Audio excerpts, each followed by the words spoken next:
You won't believe what this egg pattern looks like once wet. But first, to tie it, we'll start off by securing our thread just in front of our pink bead. Next, we'll help secure the bead in place by taking some wraps around it, securing both in front as well as behind, ensuring that it stays locked in place. At which point, we'll grab some egg foam, here I'm using the color cream, securing a small clump facing back towards our bead, before securing our tag ends tightly in place.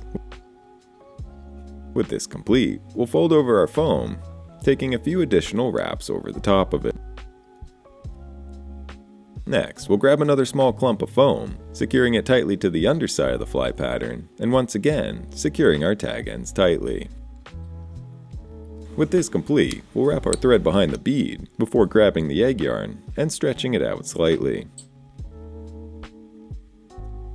Next, we'll use our fingers to help rotate it around the fly, pushing back on it slightly to give it a round appearance. Once happy, use your thread to loosely secure it in place, helping to maintain its rounded shape to give it a nice, rounded look. Secure tightly in place, snip the excess free, and whip finish to hold it all together, and paint it over with some UV resin to add some increased durability. And this is an extremely fast sinking variation of the nuclear egg, a pattern that's known to be exceptionally realistic that becomes quite obvious once you get the pattern wet. And if you don't tie and want to help support the channel, you can find these on my website listed below. Thank you for watching, subscribe for more, and I will see you in the next one.